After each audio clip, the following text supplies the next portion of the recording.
добар почеток на новата епизода на Cyber Команда. И ќе видите и сами дека не е одглумено. Ова беше тој еден момент на пременување од нормално во еуфорично и позитивно расположение, па имаме нова влада, се е подобро. Времето е подобро, луѓето се порасположени. Се е позитивно, се оди напред. Приметувате, нели? Јас сум Филип Петровски, ова е 52-та епизода на Cyber Команда. Продолжуваме со исто темпо. Иако, нели, како што можете да забележите, нема толку настани сега, веќе се е фино, природно, елегантно, си тече како што треба, работите се движат у позитива и така натаму. Нели го пуштивме ова? Или го пуштивме? Сега го пушти? Шо? Значи, јас борам, а екранот замрзнат. Ете, ви кажав. Значи, така некако почнува еуфорично, позитивно оваа епизода. Јас сум Филип Петровски, Cyber Команда, знаете, оди редовно 27:30 на Infomax YouTube каналот. Можете ги погледате и сите други епизоди, меѓутоа се ми се чини дека сега веќе се работи за нешто ново, за нешто позитивно, за некакво расположение и така натаму. И како што рековме, едно 100 дена ќе дадеме на владата можност да се покаже што знае и умее. А според до сега најавеното ќе биде, значи, една офанзива, градежни и секакви други проекти и објекти. Значи, едноставно работите тргнуваат со ново темпо, со нови луѓе и така натаму. И сега малку, бидејќи рековме дека нема да ги коментираме, или да не биде сега све критикуваме, малку ќе бидеме, така, ќе дадеме простор да се покажат. Оваа недела сепак има работи кои што можеме да ги изанализираме, кои што не влегуваат во рамките на првите 100 дена влада, туку влегуваат во некакво, како да речам, отсликување, скицирање или бележење, значи правење хроники за оваа реалност во која што живееме и прилично беше интересно. Чекайте само да видам колку е сат. Значи, беше прилично интересно објавувањето на имотната состојба на сега веќе премиерот господин професор доктор, председател и лидер на ВМРО-ДПМН и премиер на владата на Република Северна Македонија. Значи, ја објави својата имотна состојба. Имаше некои зли јазици кои што велеа дека се досега не се кандидирал, нели на претходните избори беше шпицен кандидат во 2020, се за да не влезе во некаква ситуација да мора да објави што поседува како имот. И сега веќе, кога стана премиер, мора тоа да го направи. Некои други зли јазици велеа дека чекали до последниот ден, законски до 30 ден или така нешто, за да ја објави и сега состојбата и на крај човекот си објави уредно, или барем така делува дека е уредно, ќе видиме сега дали е тоа се, ама би требало, нели, да не ризикува да крие имот и такви работи. И во рамките на објавата на тој документ произлезе дека имал часовници од, сега не ме држите за збор дали се 50, 60, 70.000 евра, меѓутоа вака една прилично солидна сума и се случи да реагираат одредени јавни личности, да реагираат одредени политички партии и така натаму. Па ја во таа насока, ќе кажам, дел од работите ги искоментиравме во тешки муавети во вторникот, погледајте ако ве интересираат детали. А во оваа пригода, во оваа епизода на Cyber Команда, само ќе кажам браво. Браво браво, браво. Алал да ти е, ич да не ти чуе. Ајве што ќе се замараш таму партии некои поединци народот што кажал, да си купиш и поскапи. Значи, навистина добар избор на моделите. Добро стојат. Мислам дека Шафхаузенот моделот го извадивме. Ајде од режија, ако го имате, ставете го Шафхаузенот. Нека го видат луѓето. Го имате у тешки мовети вторникот, Шафхаузенот. Како убаво име, Шафхаузен. Му личи на сатот да се вика Шафхаузен. Едноставно, мислам дека и нема подобро име за сатот Шафхаузен. Имаш чувство како некаков сат над саатите, како не знам, како Мерцедес на саатите да е упрашање. И стварно е добар, елегантен и сега на злите јазици, мислам, стварно непријатно е. Човеков е премиер, сега што да носи? Сат ко мене од Дали Експрес. Не му личи. Ќе оди на приеми, ќе оди со светски државници, ќе застапува Република Северна Македонија, кој што рече, тоа било официјално име. Сам најде он ментална гимнастика, додеше малку ве заебаваше време на изборите, малку нешто друго ве избореше, ама било што било сега за злоли ќе фаќаме. Значи, ќе оди со државници, ќе треба да не представува по приеми, ќе треба да не представува по парламенти, со странски инвеститори.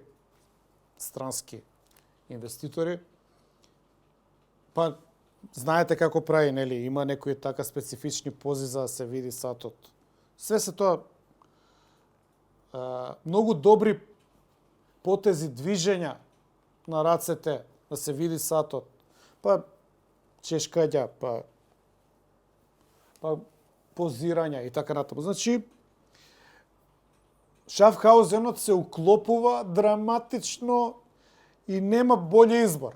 Затоа, браво! Браво! Башка човекот ги нема купено као лидер на партијата. Ги има купено само као државен функционер во Електрани на Македонија. Било некогаш тоа. Па се тоа ли за зло ќе го земаме? Директор на Електрани на Македонија, си купуваш сати од 60-70 евра. Одличен пример, премиере. Одличен пример. Сега ќе имате 2000 функционери од ВМРО и од ВЛЕМ. И од знам на СДСМ, на Бранко, се извинувам, на овој, како се викаше, градоначалникот на Куманова Максим. Значи, одличен пример. Ќе дојде до развој на економијата. Само не знам дали нашата или странската економија, бидејќи Шафхаузенот не се произведува во Македонија. Па добро, еве, ќе отвори некој функционер фирма, ќе ги увезе Шафхаузените и ќе направи и разлика од тоа. Башка сега е дупло полесно да се купи Шафхаузен. Кој бил на Електрани господинот професор, доктор, лидер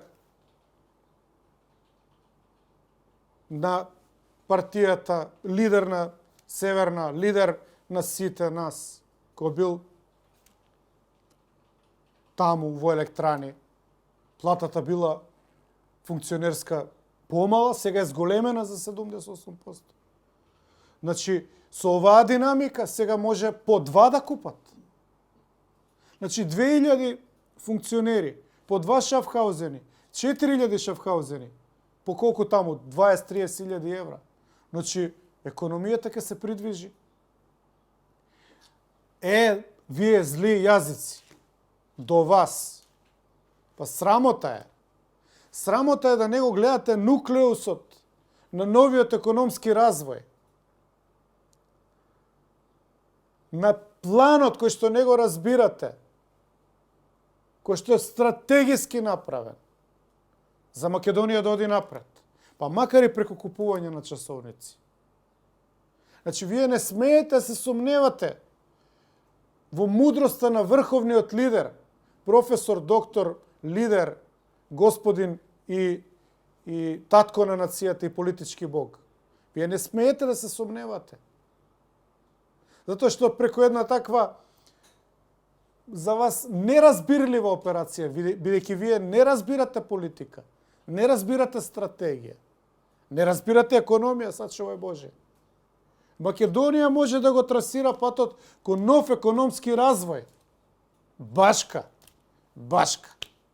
2000 функционери. Сите со Шафхаузени. Па ке ни ја личи државата. Абе, па кој да дојде странец? Од Урсула до Бајден или Трамп ќе видиме кој ќе биде. Па и Путин ако дојде. Па можда и од Кина. Па кој ќе видат наредени вака лични деца со Шафхаузени. Па ќе кажат ова е држава богата. Па види ги функционерите. Па ќе кажат оваа држава има вкус.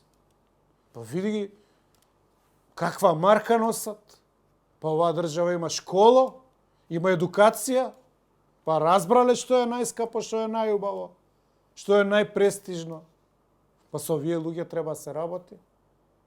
Така што парадигмата на Шафхаузенот не сте ја разбрале. И без причина ми го критикувате лидерот у првата недела. Човекот има план. Планот, колку да не го разбирате, е тој. Македонија ќе има економски развој. Ќе видиме дали за сите или за некој. Ама некаков развој ќе има. Барем за 2-3 луѓе. Сега, замислете. Функционер од нашата премудар партија, ако отвори дуќан и увезе 2000 Шафхаузени. Се извинувам, 4000. Пошто по платата израчунавме дека може 4 да се купат. Па колку луѓе ќе треба да вработи он? Па тука се плати, па дневници, па приходи, па расходи. Па ќе треба ли да купи дуќан? Па влез во некретнините на пари. Па данок нема ли да има од тоа за градот? Па ќе се збогати и градот. Значи, почнува забрзувањето на економскиот развој. Колку да ви делува на вас тоа нелогично? Па може ќе се најдат функционери, сигурно не е најбогатиот функционер Мицковски. Ќе се најдат функционери и побогати од него. Па може ќе купат не 2-4 Шафхаузени. Па може ќе ги измотивира тајкуните, олигарсите, па за да се покажат, па ќе купат они Шафхаузени у сите бои. За секоја пригода, за секоја наредна средба нов Шафхаузен. И така ќе се продадат 20, 30, 40 илјади Шафхаузени. Нешто слично на бројката на поршињата джипови што ги има по Скопје. На овие сиромашните средна класа бизнисмени. Сега, наместо да идат у Порше, идат у Шафхаузен. Сега, велам, некако ако може да се испреговара, сега веќе конструктивен предлог и од мене, за да ги придвижиме работите во економијата уште побрзо и уште повеќе во интерес на народот. Да испреговараме Шафхаузен да направи фабрика во Македонија. Затоа што ако му кажеш ти на него дека ќе продадеш 5000 Шафхаузени или со све олигархијата 10.000 Шафхаузени, колку се тоа? 100 милиони евра, ситница. На толку малку народ. Јас гарантирам дека Шафхаузен и фабрика ќе направи тука. Па и инвестиција ќе донесе, а и парите од продажбата на Шафхаузените ќе завршат тука. Па сега уште ако ги убедиме и пропратните делови за Шафхаузен, овие ремчињата, унатре, тоа како се вика, механизмот. Све тоа ако ги убедиме тука да се прави од домашни производи, па ќе се отворат и рудници, па ќе треба да се направат и фабрики да се леат делови, па кожна индустрија. Значи, парадигмата на Шафхаузенот е сигнал како за домашната политичка олигархија, економска олигархија, така и за светските инвеститори, дека овдека настанува пресврт, кој што вие, обични, неупатени, необразовани луѓе, не го разбирате. Треба да вложите напор, таа стратегија и план треба да се гледаат длабоко наназад. Уште од времето кога е директор на Електрани на Македонија, нашиот препочитуван професор, доктор, лидер, господин и татко на нацијата. Значи, он имал план од секретар на партијата до председател, до промена на име, до све. Промена, не, добро, не, ај сега. Грешка, избришете го. Значи, од секретар на партија, председател на партија, промена на име, пак промена на име. Добро, мислам дека тоа не е негов план. Еве, може и да каже дека не е негов план, иако како што гледам не кажува. Но може и тоа да е дел од посериозна стратегија, која што исто ние не би можеле да ја разбереме без поголемо замислување, промислување, анализа, синтеза, индукција, дедукција, користење на сите методи, начини на проверка на планови и така натаму. Не можеме ние обичните луѓе тоа да го разбереме. Сложено е. Сложено е, малецки сме, обични сме и затоа треба без поговор, без многу дрндање, мрчење, мумлање, приговарање, оговарање, имал сати. Лидер, па мора да има, треба да има. На шо? Да искочили со Урсула фон дер Лајен со од Алиекспрес сад? Или кошула од мода Свети Николе? Па ќе оличили? Нема да го личи. Значи, почнувам да сваќам дека се работи за една поширока стратегија, голема стратегија, во која што идејата е таа. Народот да се збогати, да има шафхаузени. И прво ќе почне од него, па од државните функционери, па од олигарсите и кај да е за 150-200 години ќе стигне и до обичниот народ. Меѓутоа, битно е дека се има стратегија, се има план 1198, па све е квантифицирано таму. До 26-та треба да се направи, например, да се изработи документацијата за ветерниците. Значи, треба да седне некој, сега е 24-та, и у наредните 2 години да пишува, да прави, да пусти, да штури, да ја направи документацијата. Па со Господ напред, 26-та или 27-та, да ставиме камен темелник, па негде 28-та до 35-та, може и ќе биднат. Па што се 1000 години за еден рајх?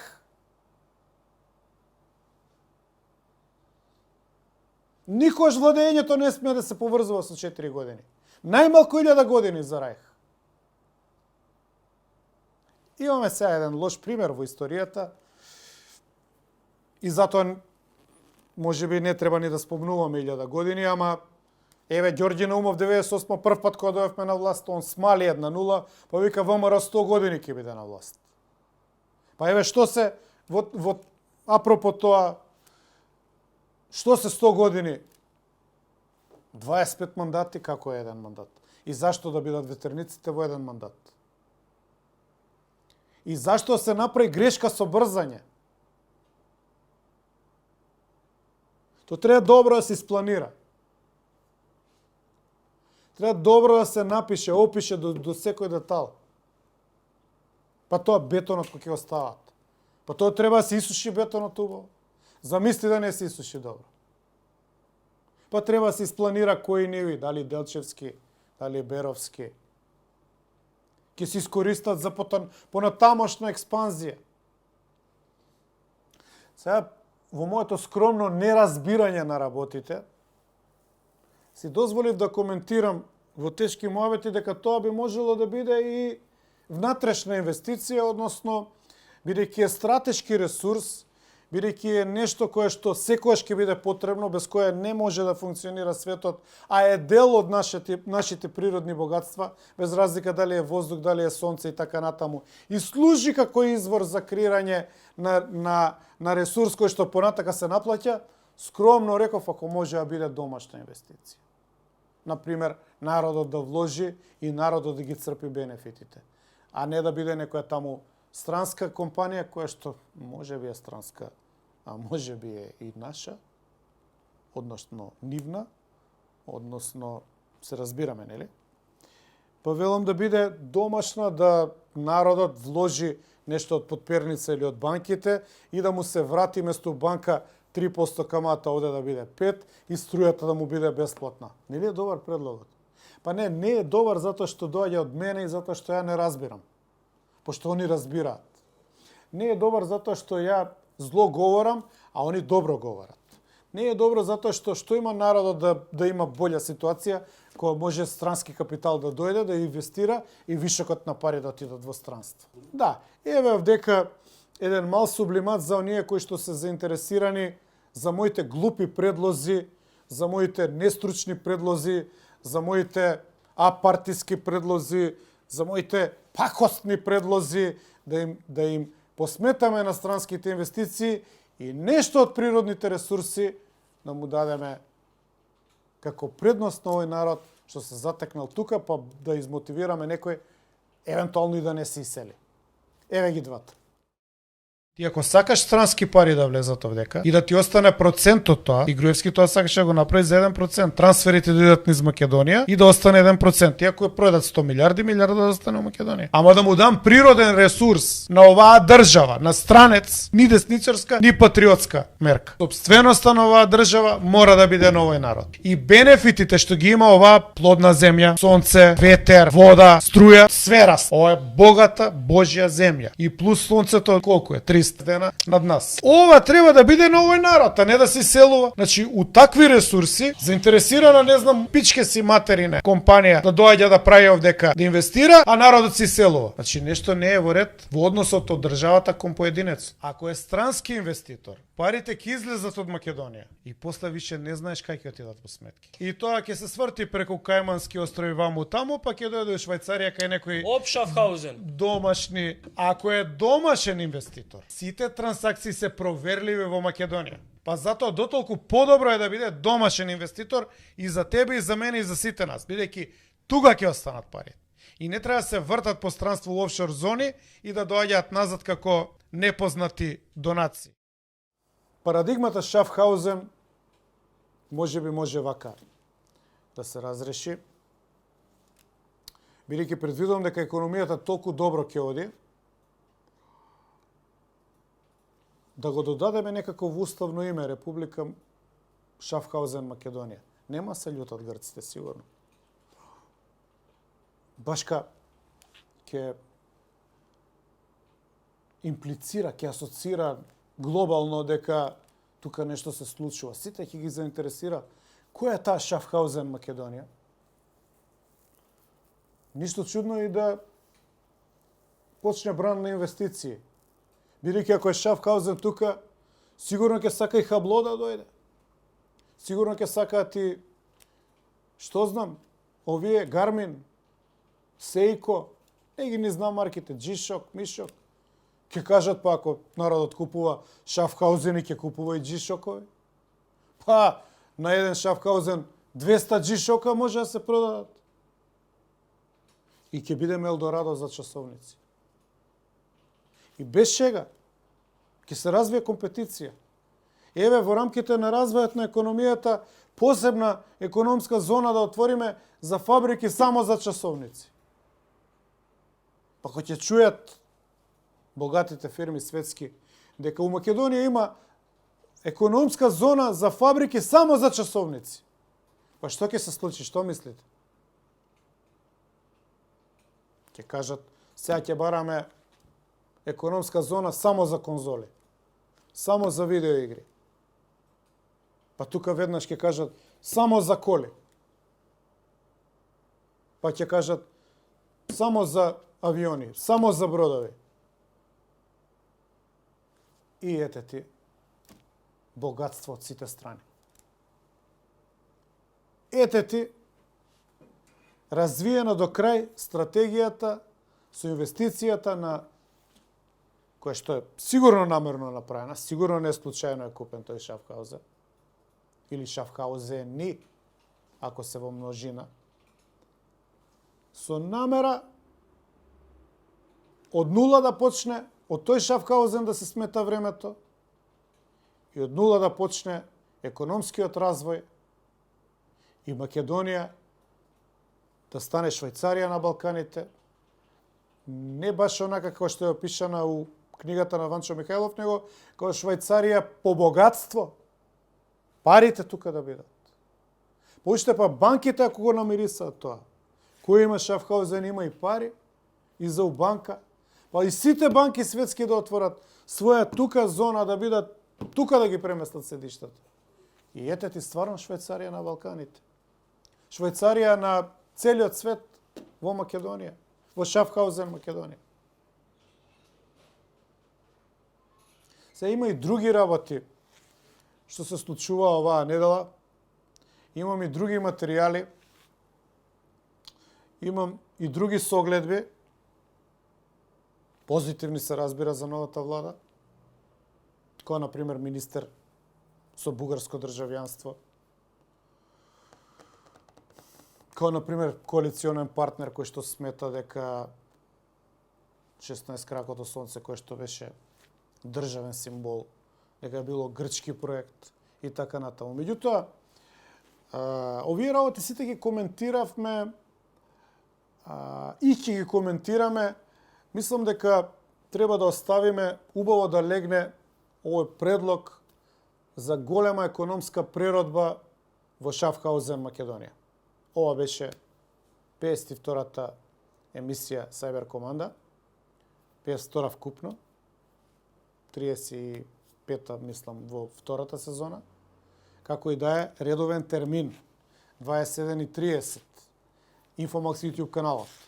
Посетете го редовно каналот, вторник тешки муабети, има што да видите, имаше оваа година, односно во оваа недела, интересни гости. А сабота редовно кај мене, односно на Infomax YouTube каналот, мојата Cyber Команда.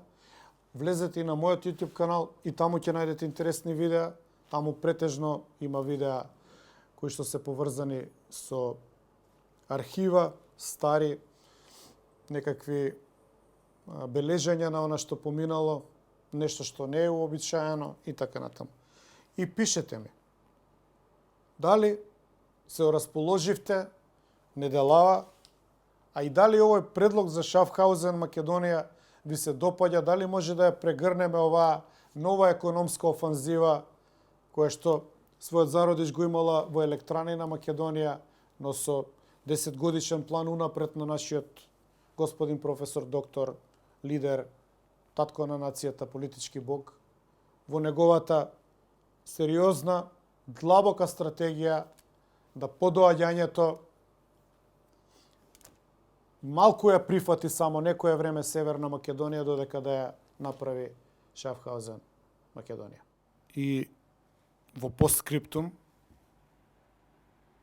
бидејќи тоа е дел од конјунктурата на оваа емисија, да ве потсетам.